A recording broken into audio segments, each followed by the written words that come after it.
A'udzu billahi minasyaitonir rajim. Bismillahirrahmanirrahim. Assalamualaikum warahmatullahi wabarakatuh. Alhamdulillah hamdan katsiran thayyiban mubarakan fih kama yuhibbu rabbuna wa yarda. Asyhadu an la ilaha illallah wahdahu la syarika lah wa ashhadu anna Muhammadan abduhu wa rasuluh. Ya ayyuhalladzina amanu taqullaha haqqa tuqatih wa la tamutunna illa wa antum muslimun. Ya ayyuhan nasu taqu rabbakum alladzi khalaqakum min nafsin wahidah wa khalaqa minha zawjaha wa bassa minhuma rijalan katsiran wa nisaa. Wattaqullaha alladzi tas'aluna bihi wal arham innallaha kana 'alaikum raqiba. Ya ayyuhalladzina amanu taqullaha wa qulu qawlan sadida yuslih lakum a'malakum wa yaghfir lakum dhunubakum wa may yuti'illaha wa rasulahu faqad faza fawzan 'azima. Amma ba'du fa inna ahsanal kalam kalamullah wa khairal huda huda Muhammadin sallallahu alaihi wasallam wa syarrul umuri muhdatsatuha wa kullu muhdatsatin bid'ah wa kullu bid'atin dhalalah wa kullu dhalalatin finnar. Ma'asyiral muslimin wal muslimat, sidang majelis kajian zuhur yang Allah muliakan dunia dan akhirat.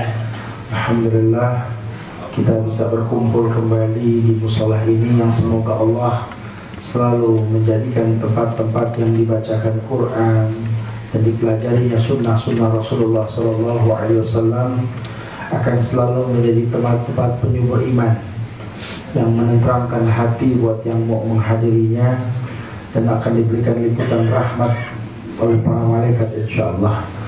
Jamaah yang Allah muliakan, kita sedang membahas 50 sebab terhalangnya doa. Sudah di penghujung kitab yang kita bahas, yakni bahasan berikutnya adalah menjadi orang kafir ketika di dunia. Ya, terkadang tidak sadar apa yang kita lakukan ini keluar daripada apa yang Allah perintahkan, Nabi contohkan. Kalau di awal dulu kita bahas kitab ini mengabarkan penghalang doa yang pertama, kita tidak mengikhlaskan agama hanya untuk Allah saja, tapi untuk beragam.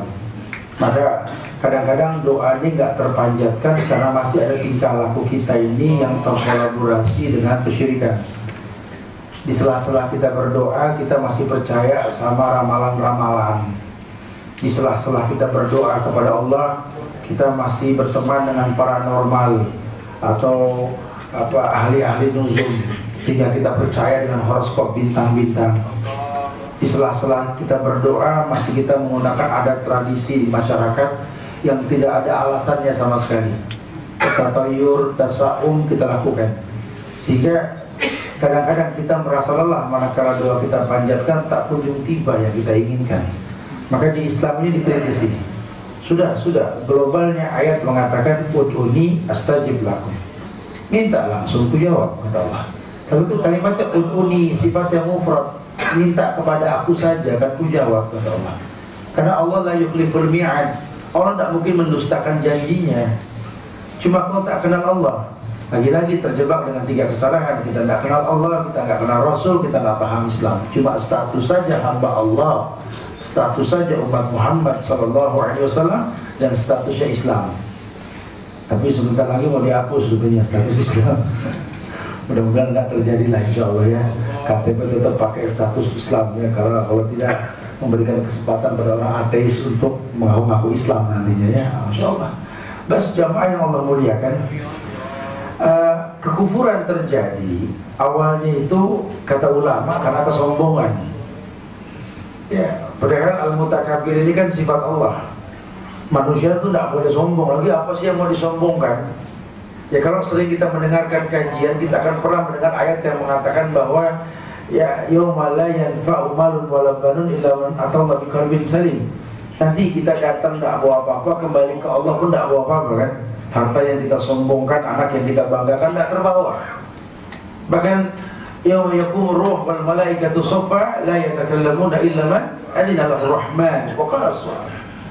Bahkan hari tersebut tidak ada yang bisa berkata-kata, semua dibangkitkan, ruh semua dibangkitkan.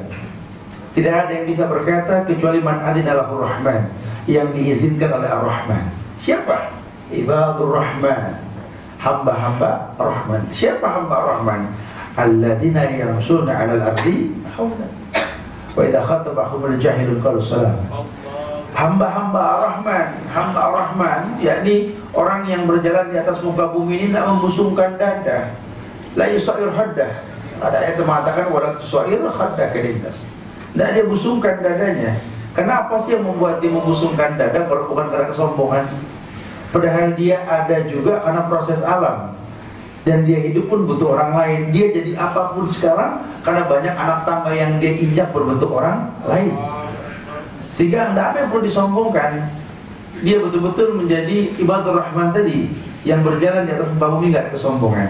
Surat Al-A'raf ayat 40 atau surat ke-7 ayat 40 Allah berfirman, Innal ladzina kadzdzabu bi ayatina wastakbaru anha la tufattahu lahum abwabus sama' wa la yadkhuluna al-jannata hatta yalijal jamal fi sammil khiyar wa kadzalika najzil mujrimin. Ayat ini, ayat yang merupakan intibah yang Allah berikan peringatan kepada manusia. Innal ladzina kadzdzabu bi ayatina, yakni orang-orang yang mendustakan ayat-ayat kami, kata Allah. Wastakbaru anha, dan dia menyombongkan diri terhadapnya. Ima ayat mutlak dalam bentuk tulisan, ya, atau mungkin yang tersirat dalam fenomena alam. Dia punya semuanya. Itu kan ayat-ayat Allah. Peluh yang kau keluarkan, banting tulang yang kau lakukan, inilah hasilnya. Manjada wajada. Siapa yang sungguh-sungguh pasti dapat. Tapi yang kau dapatkan itu tetap bukan milikmu. Yaqulu ibni Adam, kata Allah, mali mali mali. Wa qul ya Muhammad wa ma min mali illa ma akala fa'afna wa labisa fa'abla wa tasaddaqu fa'amnu wa ma siwa dzalik fadhahibun wa tariku khalil nas. Sampai Allah mengatakan dalam diskusi, kata Allah, selalu saja anak Adam itu berkata, hartaku, hartaku, hartaku, punyaku, punyaku, punyaku lah, gitu bahasanya. Qul ya Muhammad, katakan, wa ma min malih, sesungguhnya harta yang dia makan, yang dia katakan hartaku, ma akala fa'afna, kalau jadi makanan dia makan, habis di mulut. Beragam boleh model merek makanan, sampai di mulut sama, keluarnya sama. Apa tidak sadar dia merek-merek makanan ini, ya, sehingga kadang-kadang orang dibikin bingung masalah makanan. Rame, ini roti merek ini nggak ada registrasi halal, kita nggak boleh makan. Ribut, akhirnya yang punya pabrik roti ngamuk. Padahal di Islam dikasih solusi, yang namanya hukum makanan asalnya halal, kecuali jelas keharamannya. Kalau sekotak roti tidak ada bacaan halalnya, itu besek berkat yang dikasih dari acara-acara tertentu pun tidak ada level halalnya gitu. Kita nggak boleh makan, nggak begitu bahasanya. Tapi kalau yang namanya makanan, lihat makanannya apa. Kecuali kalau kita tahu orang yang memberi makan uang apa, ini lain hal nanti. Nah, ya, fadal, nggak ada yang perlu disombongkan di atas dunia. Apapun merek makanannya itu halal, ya, kecuali jelas keharamannya. Makanya kita nggak boleh gampang mengklaim sesuatu menjadi haram atau menjadi halal sebelum tahu zatnya. Iya, mali tadi, hartaku, hartaku. Katakan ya Muhammad, harta yang dia miliki, apa yang dia makan, itu cuma beda di lidah. Minum pun sama, nanti ujungnya sama, jadi kotoran. Wala bisa fa'abla, pun yang dia pakai pun dia katakan harta, toh bakal usang. Nggak ada yang forever lah yang kita pakai, pasti ada akhirnya. Kecuali harta yang hakiki, yang dia sedekahkan, itulah yang bakal menetap. Artinya, kalaupun dia punya sesuatu, orientasinya umum. Dia tidak berpikir manfaat orang apa untuk dirinya, tapi yang dia pikirkan manfaat dia buat orang itu apa, gitu loh. Ya, ketika ada seorang anak mengeluh tentang orang tuanya, Ustaz, saya bagaimana mau sayang sama papa saya, Ustaz, sama ayah saya. Dia orang yang paling zolim yang pernah saya kenal di dunia ini. Dia zolimi ibu saya, dia zolimi diri saya dan anak-anaknya. Saya katakan sama dia, ketika kamu merasa ayahmu tak berfungsi untuk dirimu, ya, saat itulah Allah muliakan kamu melalui dia. Karena selama ini banyak orang yang menganggap orang tua bermanfaat untuk dirinya, tidak berpikir manfaat dia untuk mereka apa. Khairun nas anfa'uhum linnas. Bukankah Rasul mengatakan sebaik-baik manusia yang paling bermanfaat buat manusia lainnya? Justru ketika kau melihat kekurangan di dalam dirinya, inilah Allah ciptakan kamu untuk dirinya sebagai pelengkap kekurangannya. Wal jazaa bi jinsil amal. Balasan tergantung perbuatan. Kacang tak jauh dari lanjaran. Kamu pun akan mirip dengan dia nanti ketika kamu sibuk, kamu nggak dekat sama anak-anak kamu. Kalau kamu nggak bisa menyikapi dengan sebuah kebaikan, wallahi Allah akan balas kamu dengan anak-anakmu nanti. Bukan sifatnya karma, tidak ada karma di Islam. Cuma al-jaza bijinsil amal. Balasan tergantung perbuatan. Jangan ja'zarin jawaz. Jangan menjadi orang yang pelit dalam berbuat kebaikan. Ada kesempatan berbuat baik, paling tidak bermanfaat buat orang lain, lakukan. Sehingga tidak hanya cukup menghakimi, tapi mencari solusi. Fungsimu untuk dia apa? Kalau engkau bisa berfungsi baik untuk dia, itulah dirimu, kemuliaan untuk dirimu. Ya. Walanajziyannahum ajrahum bi ahsani ma kanu ya'malun. Bukankah Allah nanti akan balas seluruh kebaikan yang kau perbuat dengan balasan yang lebih baik daripada yang kau lakukan? Yang penting apa? Man amila sholihan min dzakarin aw unsa wa huwa mu'min. Yang penting itu. Barang siapa yang beramal soleh, solehan, tidak pakai alif lam, umum, amal soleh, apa aja yang soleh, apa aja yang baik dalam bentuk pekerjaan, dia mengamalkannya. Min dzakarin aw unsa, laki atau perempuan, mau tua muda, yang penting sudah cukup umur, balik, tamiz. Ya, dia mengamalkan sebuah perbuatan yang baik. Allah janji, ya. Sanajzil lahum ajran makan ya malu. Ini biasanya makan ya malu dengan yang lebih baik insyaallah. Hidupnya hayatan thayyibah, kehidupan yang baik. Kenapa? Karena bisa beramal baik. Nah, ketika kamu lihat sebuah kesalahan, berarti punya kesempatan untuk mengislah. Bukan malah sekedar membenci kesalahan tersebut. Iya, memang kesalahan wajib dibenci, tapi berikan solusi. Bukan hanya dihukum tanpa solusi. Ya kalau dia salah di penjara, keluar jadi orang soleh mah ya nggak mungkin kalau nggak dididik di penjaranya kan. Jangankan dia, Masya Allah, dan dia bukan Nabi Yusuf yang di penjara keluar jadi Nabi. Dia orang yang harus dibina. Ya kalau nggak dibina nanti muskilah, keluar akan dendam yang dia miliki. Islam seperti itu, memberikan Islam. Nah, buat orang-orang yang sombong, wastakbaru anha la tufattahu lahum abwabus sama'. Bahkan dikatakan bahwa tidak akan dibukakan pintu-pintu langit. Apa maksudnya? Ya, kufur nikmat, kesombongan yang dia lakukan ini enggak membuat berkah turun dari langit. Walau anna ahlal qura amanu wattaqau la fatahna alaihim abwaab minas sama'. Apa seandainya seluruh penduduk negeri-negeri muka bumi ini beriman bertakwa, Allah bukan berkah dari langit, dibukakan berkah.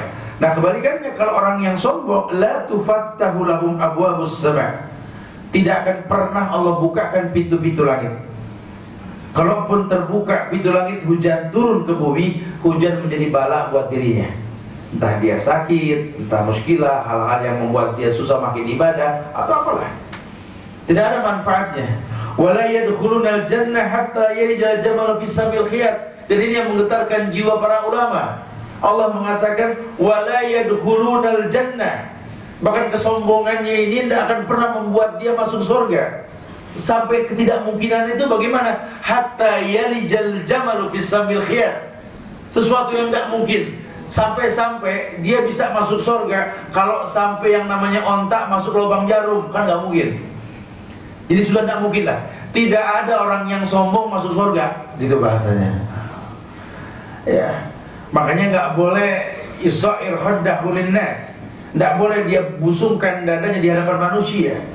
Lebih-lebih ke orang tua sendiri, lebih-lebih kepada guru-guru kita, merendahlah. Ya, karena kita ada sebab mereka, wasilahnya mereka. Ya mungkin sekarang kita lebih pandai, dia makin hari makin renta, kepandaiannya pun makin hilang. Karena masa tua itu menggerogoti ilmu. Sampai nanti kematian mendatangi dia, bahkan seorang yang ahli agama pun ketika dia meninggal, murid dia suruh mentalkinkan, mengatakan, wahai syekh, wahai pak kiai, wahai ustaz, katakan la ilaha illallah, la ilaha illallah. Yang ini bilang la ilaha illallah, belajarnya dari yang diingetin. Kenapa? Karena Allah mencabut ilmu itu dengan wafatnya ulama. la yakbidul ilma intizan yantazi'u minal ibad, walakin yakbidul ilma biqabdil ulama. Orang yang punya ilmunya diwafatkan, ilmunya diambil. Masa renta yahrum, usia tua itu akan menggerogoti dia. Yang tadinya cerdas, bisa menghitung tanpa alat bantu, sekarang butuh kalkulator. Lama-lama dia tidak butuh kalkulator, butuh biji-bijian karena mata sudah tidak layak untuk melihat. Seterusnya. Kalau cabut ilmu bertahap, ya, kita akan merasakan seperti itu. Ya, sekarang kita mungkin kalau kita lihat kekurangan dia, tutupi kekurangannya. Bilalah nanti kita punya kekurangan, orang lain menutupinya, insya Allah. Hatta yalijal jamal fi samil khiyam, wa kadzalika najzil mujrimin.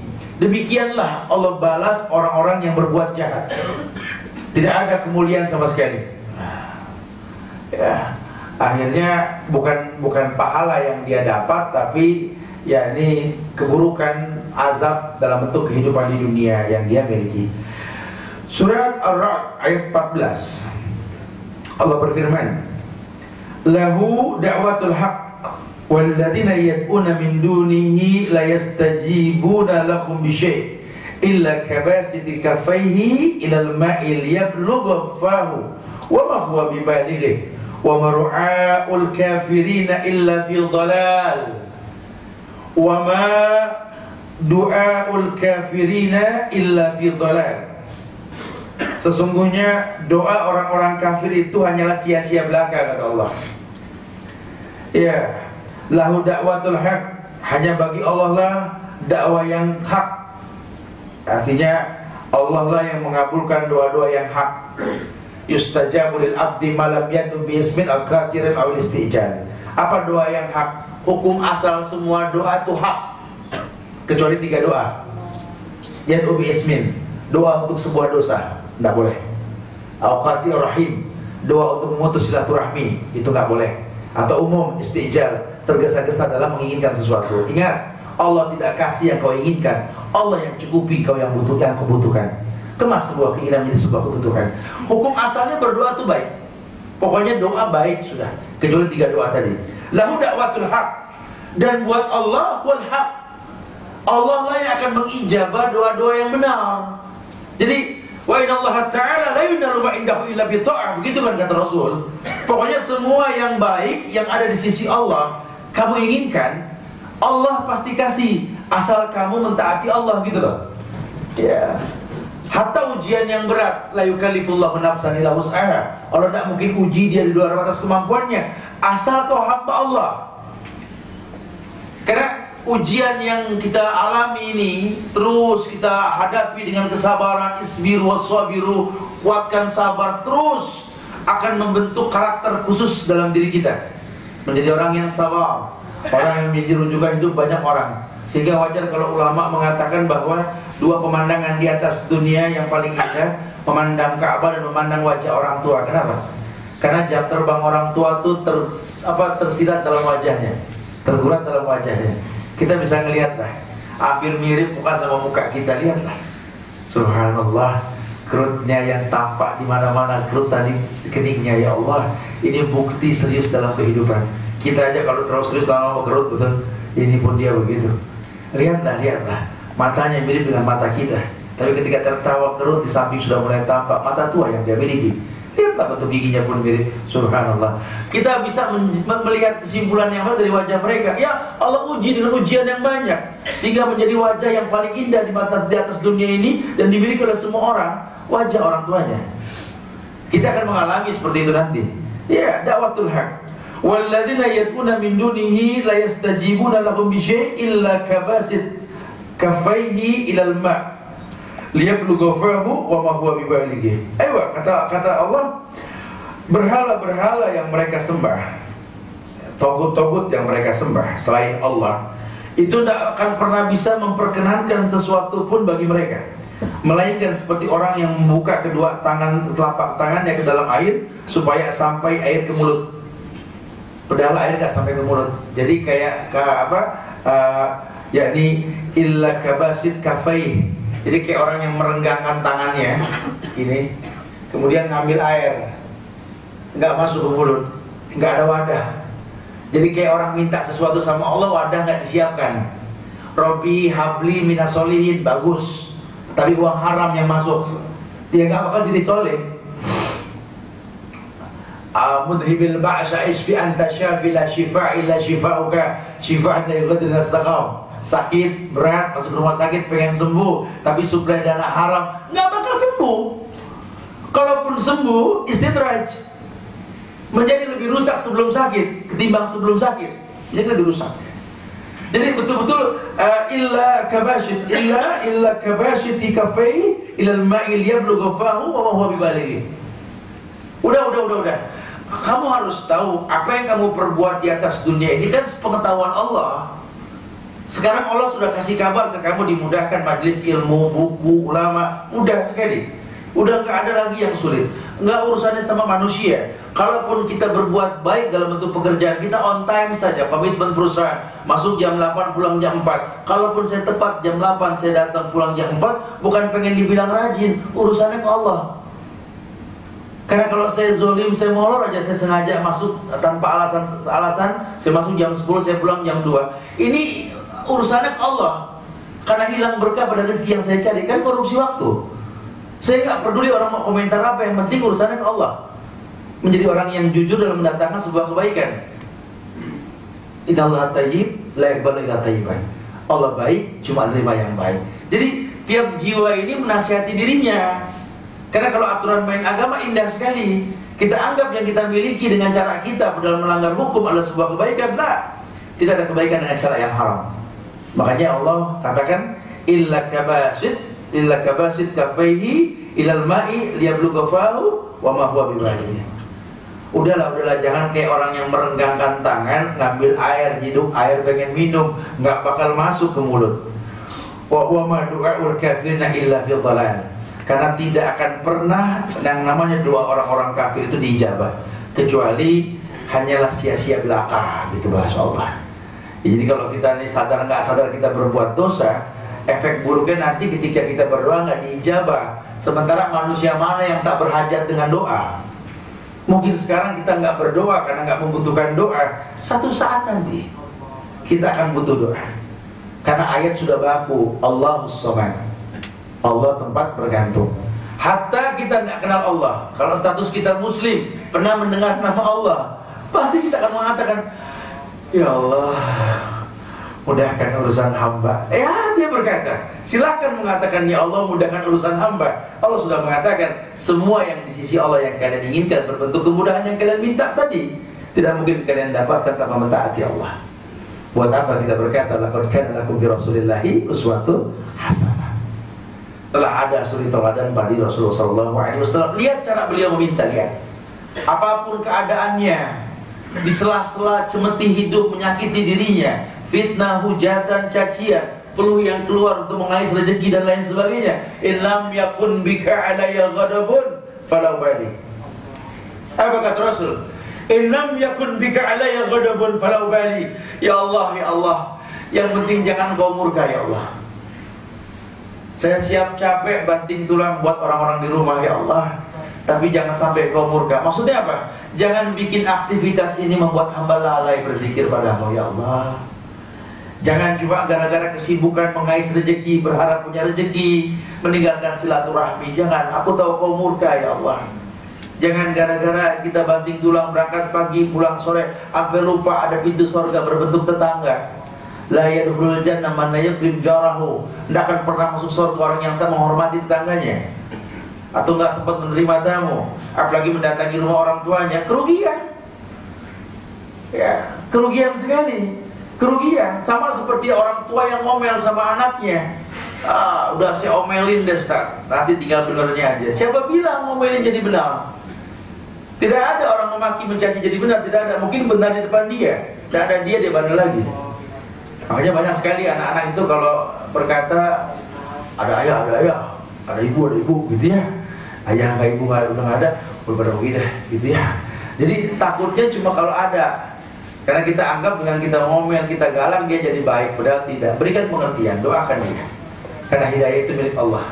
May yahdihi fala mudilla lahu wa may yudlil fala hadiya lahu. Kemudian dalam ayat lain Allah berfirman, surat Fatir ayat 14, surat 35 ayat 14.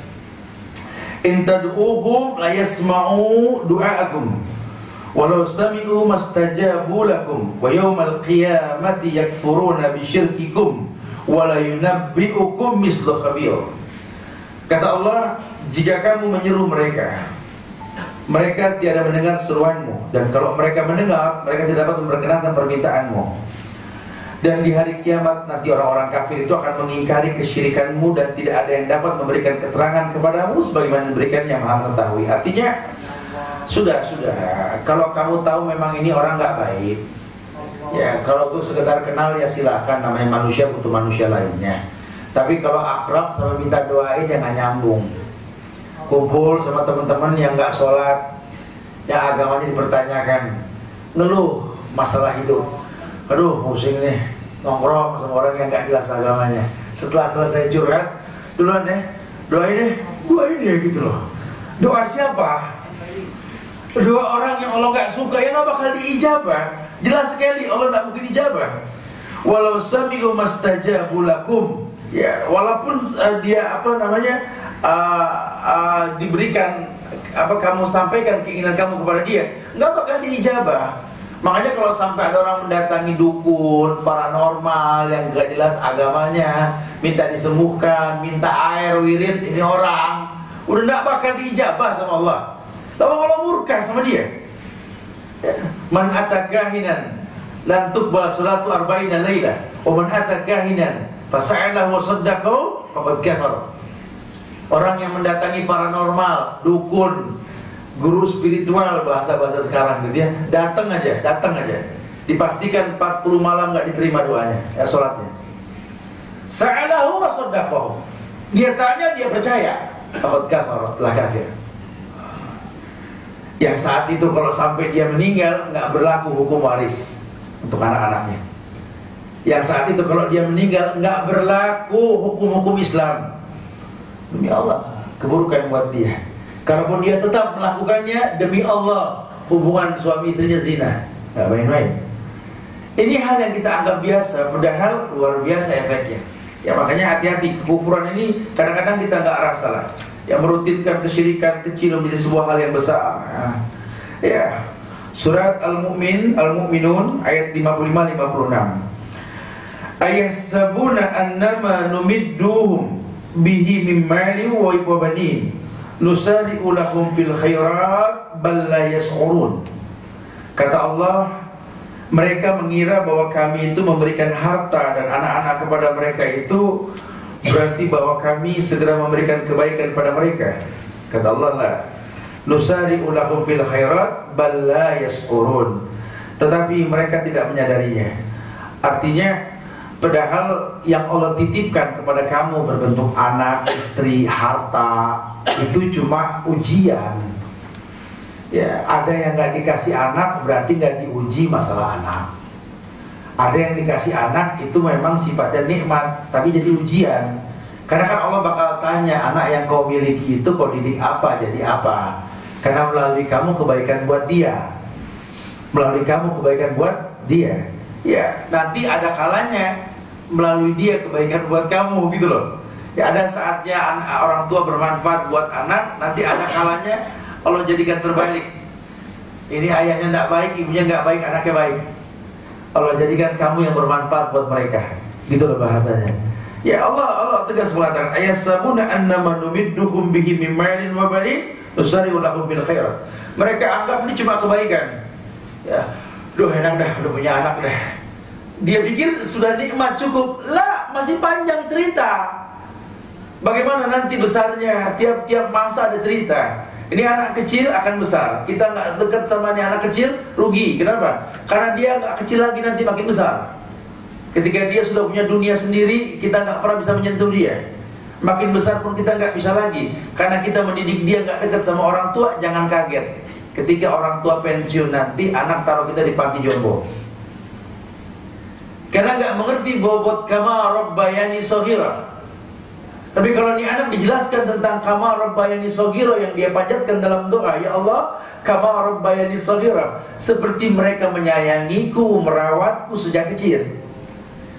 Tidak ada kenikmatan melebihi kenikmatan itu. Kita mengatakan Rabbighfirli wali walidayya warhamhuma ya Allah kama rabbayani shaghira. Ya Allah, ampunkan aku, ya Allah, ampunkan kedua orang tuaku, ya Allah, sayangi dia, cintai dia, ya Allah, muliakan dia seperti dia mencintai saya, memuliakan saya sejak kecil. Tapi kalau dia tidak rasa, nggak bakal dia bisa berdoa seperti itu. Bahkan dia sendiri pun ambang dalam doa, kama rabbayani, saya tidak merasakan rabbayahu, saya tidak merasakan ulas asihnya dia sama sekali. Dan buat anak yang merasakan itu, demi Allah, dia betul-betul produk sebuah kesederhanaan. Orang tuanya membesarkan dia di tempat yang sederhana. Yang sekarang semua dia sebab pencet keluar air, nyala lampu. Dulu tidak seperti itu. Bahkan ketika mau minum teh pun harus nyolok kompor dulu hingga cebong di hidung ngadepin tamu, dia nggak ambil. Masya Allah. Besar di lingkungan yang sederhana, tapi produk sederhana menjadikan engkau orang yang mulia. Kau dibesarkan di atas gubuk reot. Karena gubuk itulah kau berpikir bagaimana membangun gedung yang tinggi. Kau mulia dengan kesederhanaan. Ketika kau rasakan nikmat karena kesederhanaan tersebut, wajar kalau dia mengatakan, ya Allah, kama rabbayani shaghira, ya Allah, cintai dia, sayangi dia, ya Allah, seperti dia mencintai, merawat saya, menyayangi saya dari kecil. Masya Allah. Enggak lantas menganggap bahwa ini nikmat tok yang sudah begitu saja, dipandang saja. Tidak. Orang tua yang baik mengerti sekali, manakala anak berbuat salah itu dia akan berkata, Rabbi habli minas sholihin, karena dia memandang ada kesalahan di perbuatan anak tadi. Bukan hujatan, bukan cacian. Salahnya kita yang lakukan ini, ketika anak sudah soleh, cium tangan kita, mau ngaji, kita lihat dari belakang sambil senyum, sambil berkata, Rabbi habli minas sholihin. Enggak pas. Justru ketika kesolehan tampak di mata kita, bersyukurlah. Auzi'ni anashkura ni'mataka allati an'amta 'alayya, ya Allah, ajarkan aku bersyukur, ya Allah, bersyukur atas nikmat yang kau berikan berupa anak ini, ya Allah. Ya, kita lupa bersyukur, kita cuma minta, sudah dapat yang kita inginkan kita nggak bersyukur. Sering sekali. Ya. Kita disuruh kerja, ya, walaupun kita nggak kerja dapat rezeki kan. Ya, kita menganggap pekerjaan itu sudah yusari'u fil khairat, dipercepat kebaikan. Iya, bisa. Tapi bisa jadi gara-gara pekerjaan awal sebuah kemaksiatan. Gara-gara kerja kita kenal gratifikasi. Gara-gara kerja kita mengenal korupsi-korupsi yang lain. Gara-gara kerja kita menghalalkan yang diharamkan. Gara-gara kerja kita bukan kita yang dulu yang setiap habis sholat baca satu ayat sampai satu juz. Gara-gara kerja kita lupa mencium aroma kulit orang tua kita. Sudah berapa lama kita tidak cium tangan dia? Gara-gara kerja kita sampai lupa punya saudara. Gara-gara kerja kita sampai lupa ada kewajiban yang kita tinggalkan selama ini. Bas, padahal awalnya khairat. Nah, Allah yang mengatakan seperti ayahsabuna annama numidduhum bihi min malin wa banin nusari'u lahum fil khairat. Dia anggap dipercepat sebuah kebaikan. Ya, seperti orang yang mengatakan bahwa saya ini punya masalah. Saya nggak kerja, saya punya masalah. Saya berharap saya kerja deh, jadi hilang masalah. Siapa bilang? Tanya sama orang yang sudah kerja, gimana kerja? Aduh, masalah terus, betul? Oh, saya ini punya masalah, saya belum menikah. Kali kalau sudah nikah hilang masalah. Tanya yang sudah menikah, gimana rumah tangga? Aduh, kalau boleh jujur mendingan sendiri. Saya pikir partner hidup nyata hakim dalam hidup. Ya, aduh apalah ya. Bas. Kita lupa, kita mendapatkan kenikmatan dari Allah, padahal itu sifatnya ujian. Jangan terjebak dalam kufur nikmat. Pekerjaan, kita disuruh bekerja, walaupun nggak kerja pun rezeki dapat. Tujuannya apa? Kerja yang kita lakukan, kalau bahasa Quran itu ya, i'malu ala Daud syukrah, gitu kan? Hei keluarga Daud yang sudah kaya, kita tahu lah keluarga Daud. Kenapa mesti i'malu ala Daud syukrah, bukan i'malu ala Muhammad syukrah? Karena Muhammad silsilahnya bukan orang kaya. Ya, tapi kalau Daud orang kaya. Ya, Daudnya raja, Sulaiman raja, sampai Ayub itu orang kaya banget. Yusuf masya Allah, Yakub keluarganya masya Allah. I'malu ala Daud syukra. Hei keluarga Daud kerja agar bisa bersyukur. Karena kalau kamu sudah bersyukur, akumulasi nilai kamu itu tergantung syukurmu. Dan syukur yang diinginkan Islam itu menambah kebaikan. Kalau dulu kamu rajin tahajud, berharap diberikan pekerjaan, setelah kamu kerja dijadikan rutin itu tahajud gitu loh. Kalau dulu kamu orang yang selalu berdoa kepada Allah, mengharap nilai yang besar dalam pekerjaan kamu, sekarang kamu punya, tambah itu doamu. Kalau dulu kamu orang yang bertendang ke rumah orang tua, mau berharap berkah ridhonya, karena kecillah masalah hidup dengan ridhonya orang tua. Wallahi, sebesar apapun masalah kita dalam hidup, telepon orang tua, tanya, Assalamualaikum Bu, Pak, doakan saya, ridhoi saya hari ini supaya bisa menyelesaikan semua pekerjaan. Tidak ada yang besar kalau ridho orang Allah tidak dapat ridho orang tua, insya Allah. Kamu dulu sering bertendang ke rumah dia, berharap doanya mustajab, jadi anak yang saleh, yang diijabah semua keinginannya. Tapi setelah kamu sibuk, mana dia panjang mata menanti kedatanganmu? Dulu matanya masih jelas, sekarang matanya sudah mulai bersepah putih. Panjang mata dia. Dan dia bukan orang yang cerdas seperti dulu, gerakannya sudah mulai lambat, akalnya pun gak sepandai dulu mencari rezeki. Bantu dia, berikan sesuatu.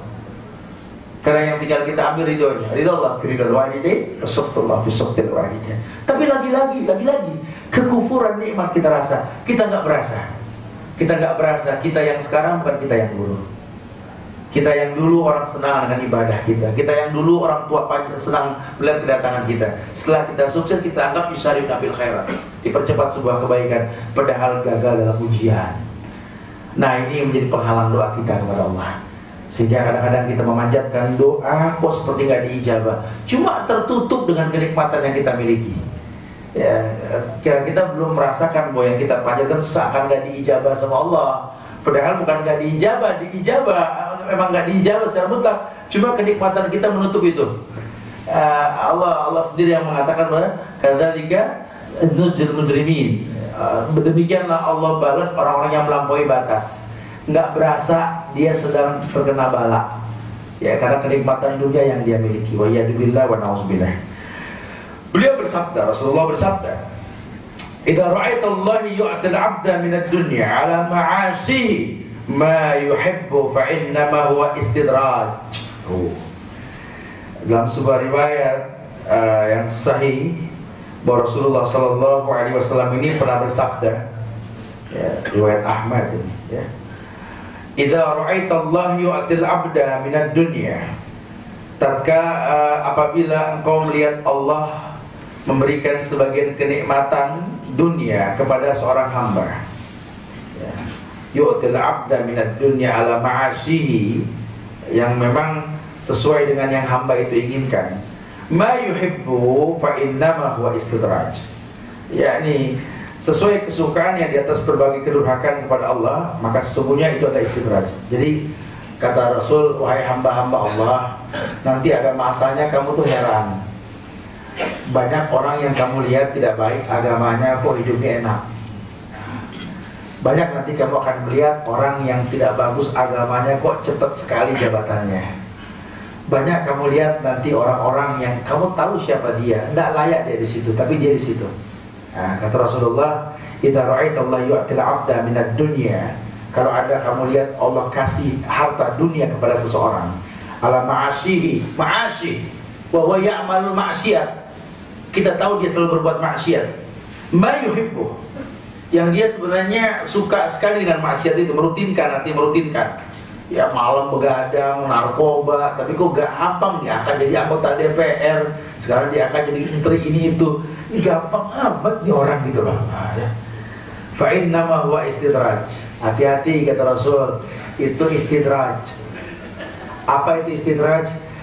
Puzzle-puzzle kehancuran yang akan datang. Hati-hati, gara-gara dia nanti akan datang ujian buat bidang ini, bidang itu. Jadi itu perlu diperhatikan. Kalau sudah kita lihat ada orang yang tidak baik agamanya di sebuah tempat yang baik, fantazir sah. Kalau kata ulama yang menceritakan, dan saya pernah sampaikan ke antum sekalian, tentang orang yang membuat safinah, membuat kapal layar terbuat dari kayu yang bagus. Ketika 1-2 papan kayu tidak dia dapati, dia ambil kayu sembarangan lah. Kata si penjual kayu ini, tapi ini kayu sudah banyak telur ulat. Alah, telur ulat gampang lah, kena air laut pun mati ulat, sudah. Nah, ditempel itu papan. Dia sudah mau jadi gara-gara 1 papan yang ada telur ulatnya. 10 tahun, 20 tahun, tahun ke-30 tahun, itu kapal yang besar itu pun karam ke dasar laut.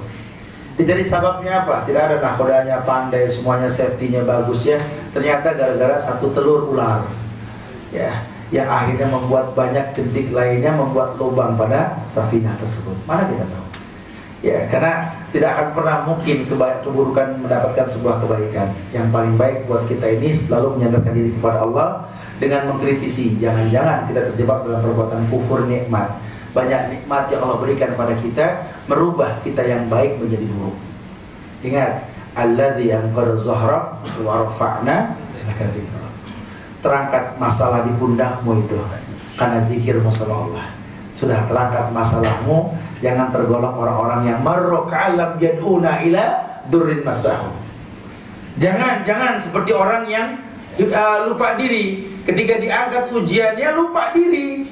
Marroka'alam yad'una ila durrin masahu. Dia lupa dia pernah berdoa. Dia lupa dia pernah berdoa. Dia lupa dia pernah tinggal di panti asuhan. Dia lupa dia pernah menjadi orang yang miskin. Dia lupa banyak orang pegang kepala dia dulu ketika dia yatim. Dia lupa. Kalau dia ingat itu, dia akan menjadi orang yang mulia, melebihi kemuliaan orang yang menyentuh kepala dia. Kalau perlu dia jamin semua yatim yang memang dia pernah jadi anak yatim dulunya. Masya Allah. Semoga Allah jadikan kita orang yang betul-betul mengkritisi hidup menjadi baik ke depannya insyaallah. Wallahu musta'an. Fadhal. Silakan yang mau bertanya. Akhirul da'wana alhamdulillahirabbil alamin. Fadhal.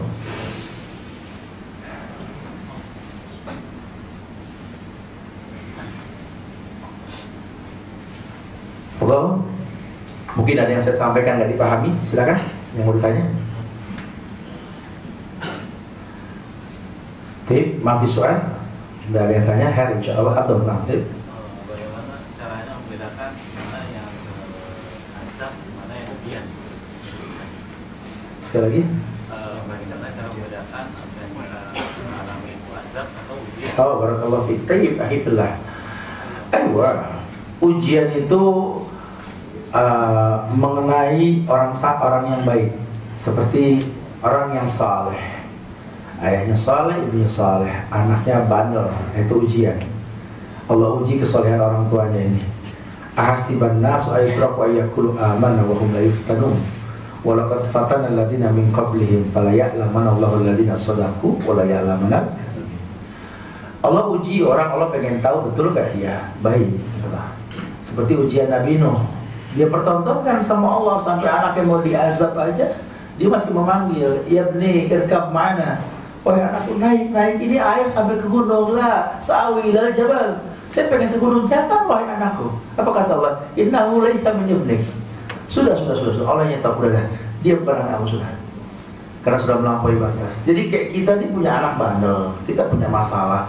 Jangan gampang nyerah. Biarlah Allah yang menyelesaikan gitu lah. Karena orang masih hidup masih bisa berubah. Makanya saya heran sekali kalau orang mengatakan presiden-presiden negara kafir pakai laknatullah, ini terlaknat. Jagalah lisan. Orang masih hidup masih bisa berubah. Buat apa Nabi mempertontonkan ila Hiraqla azimir Rum, kepada Heraklius pembesar bangsa Rum. Bukan kita tahu pemimpin kafir zaman Rasul siapa? Heraklius.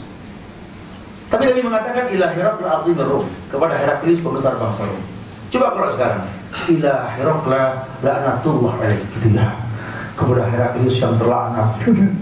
Jadi memang jangan ada kata putus asa dalam dakwah, gitu ya. Baik dakwah ke orang, diri ataupun pekerjaan kita. Pokoknya tidak ada kata selesai dalam sebuah hal yang sudah dibikin komitmen di dalamnya, gitu loh. Lakukan saja sudah. Ya, kita janji sama orang, datangin aja. Sampai nanti Allah nyetok kita karena macet, karena banjir, mau bilang apa kalau sudah begitu. Tapi jangan dikira-kira. Itu yang dimaksud. Jadi kadang-kadang Allah berikan ujian memang buat orang baik. Tapi kalau azab ini Allah turunkan sebab keburukan yang terjadi. Ya kita tahu sekali orang ini memiliki dampak buruk pada kemaksiatan yang dilakukan, itu sifatnya azab. Kalau sudah seluruh negeri ini menganggap biasa itu kesyirikan, fantasi sa'ah, azab akan datang dengan sendirinya. Nah, buat orang yang soleh di negeri tersebut, dia diuji dengan azab tadi. Wallahu a'lam. Nah, tuh, belakang khabar. Ustaz, terkait dengan ujian tadi pada anak, apabila ada suatu orang tua yang soleh terus dia punya anak yang bandel gitu, apakah orang tua tersebut juga menanggung dosanya, Ustaz? Itu yang pertama. Terus yang kedua, masalah doa yang dipimpin bersama-sama. Apakah ada suatu tuntunannya, Ustaz, terkait dengan doa yang bersama-sama? Apakah itu seperti habis Jumatan atau memimpin sebuah acara? Barakallahu fiik. Ayo. Iya. Berkait dengan anak yang durhaka ya buat orang tuanya, apakah orang tuanya ini terkena dosa anak tersebut? Allah taziru waziratun wizra ukhra. Bahwa orang itu nggak mungkin terbebani dosa orang lain kecuali dia yang menyebabkan orang itu berdosa atau mencontohkan dosa. Al jaza bijinsil amal, balasan tergantung perbuatan. Jadi kalau memang anak itu berbuat dosa karena dia meniru orang tuanya berbuat dosa, maka orang tuanya pun terkena efek dosa. Atau mungkin memang orang tuanya ini menjadi penyebab dia berbuat dosa, tidak mendidik dengan benar, tidak mengenali Allah, atau orang tuanya mengkonsumsikan uang-uang haram kepada anaknya. Karena kan orang berbuat dosa karena godaan setan kan. Wa inna syaitan yajri min ibni Adam majrad dam. Dan setan itu jalan di badan anak Adam melalui aliran darah. Kalau ini anak darahnya kotor, ya gampang tergoda setan otomatis. Adapun tentang doa bersama, perlu dipahami dengan ilmu bahwa zaman Rasul itu memimpin doa manakala diminta berdoa. Ya Rasulullah, ud'ullah lana li ayyanzilana al-matar. Kata sahabat-sahabat ketika Nabi hidup, wahai Rasul, berdoalah kepada Allah untuk kami agar Allah turunkan hujan untuk kami.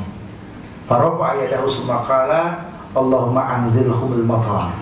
Nabi pun mengangkat tangan, ya Allah, turunkanlah hujan buat mereka. Mereka mengaminkan. Ya, boleh kita diminta doa, kita berdoa, boleh. Bukan doa bersama judulnya itu.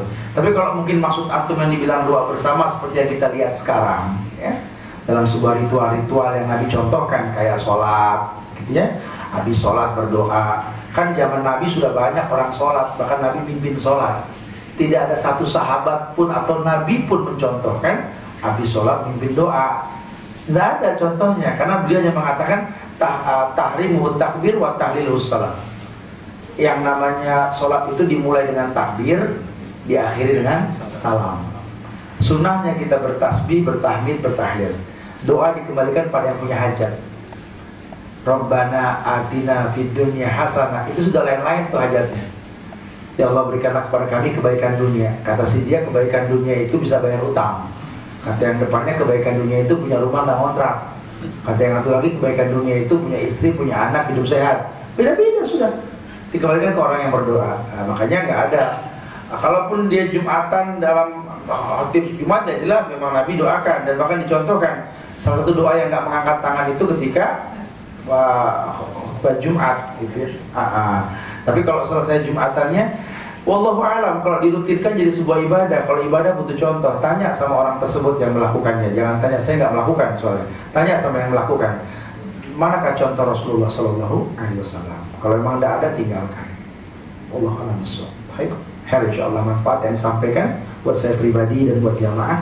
Allah, saya minta maaf pada kekurangan, kesempurnaan hanya milik Allah. Kita tutup dengan kafaratul majlis. Subhanakallahumma bihamdik, asyhadu an la ilaha illa anta, astaghfiruka wa atubu ilaik. Assalamualaikum warahmatullahi wabarakatuh.